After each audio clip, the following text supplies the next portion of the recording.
Evening, everybody. Icy here. Let's talk about China tonight.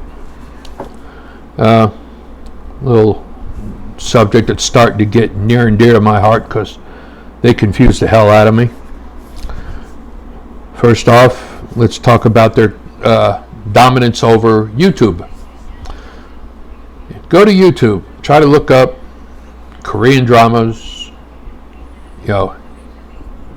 Japanese dramas, whatever. You may get one or two, but the vast majority of them are all going to be Chinese dramas, so that's a no-brainer. Chinese dramas have a recurring theme in all of them. Women are allowed to be slapped and beaten. Murder is okay if it benefits you financially, and human life is not important to them. These are recurring themes in just about every one of these Chinese dramas that I've seen. I mean, a girl gets pregnant and the first thing they think about, like these idiots here in this country, is go have an abortion. In China, it used to be a one-child policy. A family could only have one child. If you got pregnant and it was unauthorized, they would abort the child, or if you were close to giving birth, they would wait till the head was starting to crown, then they would inject formaldehyde or some kind of acid into the baby's head, and that would be it. It'd be stillborn. So that's China in a nutshell in regards to their dramas and their, love of life. China is also a copycat nation. Now, they used to be great. Back in the days of Marco Polo, they invented dynamite, they did rockets, they fireworks, they had noodles, they had all kinds of things that they invented that benefited the entire world. Ever since Mao Zedong and the communists took over China, they've pretty much gone in a toilet, for what they do. I mean, Mao wound up starving millions of his own people because he told them, instead of planting your food this far apart, plant it this far apart because then you get more. The man had no knowledge of agriculture whatsoever, and he wound up causing a famine that destroyed 60 million people? Well, that's on Mao, and they still consider him a god. Now, China today, they're notorious for stealing ideas from other countries. They steal plans, they pay off people for plans, and they have an extensive spy network within the United States. Okay? I'll give you two examples. What's his name? He's a congressman, Eric Swalwell, right? California. He had a Chinese spy for a girlfriend for a period of time. Nothing ever happened to him. He was never removed from office. He was never considered a national security risk, and he's still in office today. There should be a law to prevent any politician that intercedes with a spy from ever remaining in office. That's a threat to the national security. Dianne Feinstein, God rest her soul, she's gone now, but for 2 decades she had a Chinese driver who turns out to be a spy. For 20 years this guy is driving her around, holding on to her briefcases while she was attending functions. And what kind of national security secrets did she have in those briefcases that he managed to pass on to the communist government? I honestly don't know. It's just speculation on my part, but stands to reason that if you employ a Chinese driver who was a spy for 20 years, why did you get to stay in public office for 1 minute after it was exposed? That should be automatic removal from any public office. But that's my opinion. And around here, in this country, it seems that Democrat opinions are more important than Republican opinions. Democrat values are more important than normal human values.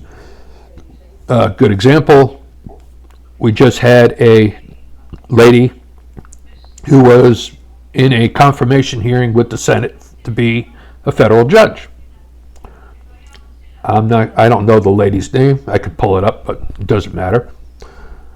Senator Grassley Senator Graham, Senator Cruz, Senator Hawley, they all confronted this woman, presented evidence that she was openly lying to the Senate and the commission.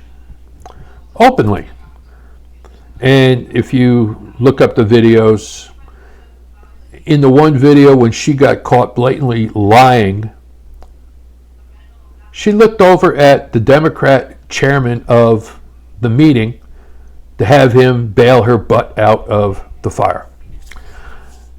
I don't know if he did or not, to be honest with you, because the video kind of ended. But if this is the kind of quality that we are getting for judicial nominees based on the Democrats' support of corruption and lawbreakers, we're in trouble as a nation. China has been known to be buddy-buddy with the Biden family. China is, like I said, a copycat nation. They've gotten plans submitted to them on some of our stealth fighters. I think it's the Chinese, the J-20, I think it is. Their stealth fighter, a 5th or 6th generation fighter. The majority of the components in it were stolen from the United States. So, go figure, right? Now, we've had Chinese spies in the Navy that were passing on data to China. They were caught. We have 30,000 plus Chinese illegals sneaking into the United States. We have,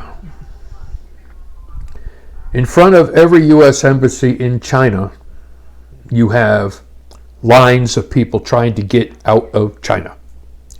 Now, these people are lined up, we're talking 4, 5, 6 blocks long, waiting to get in so they could get paperwork so they could leave China, go to the United States. So, you have that going on. You've got China parading their young females that are caught prostituting, being paraded down the street. You have China has whole cities that are all lit up and look wonderful and beautiful, and they're empty because they don't allow people to live in them. China also, during COVID, when people were found to have COVID, they would lock people in the building. In one of the buildings, I think it was not Shanghai, I can't remember which city it was, but a fire broke out in the building. They refused to let anyone in the building leave. They just let them die in the building because for them it was more cost effective to just let the building burn and everything inside because they were worried about COVID. That's funny because they developed COVID and spread it around the world. Otherwise, why was it that nobody could fly into China during the COVID outbreak, but you were allowed to fly out of China during the COVID outbreak? Think about that one. All right, so China's on my crap list for right now. They like to beat women. They like to beat people. They abuse their power. But the vast majority of the people in China are poor, suffering, and starving. And China is hiding all this fact from the world because for them, saving face is more important than reality. And also, the term kowtow is in their language. It means to get on your hands and knees and beg for forgiveness, because that's just how these people feel they are. They are superior to other people, and if you offend them, you need to kowtow towards them and ask for forgiveness. Guess what? They can kiss my butt. Icy out.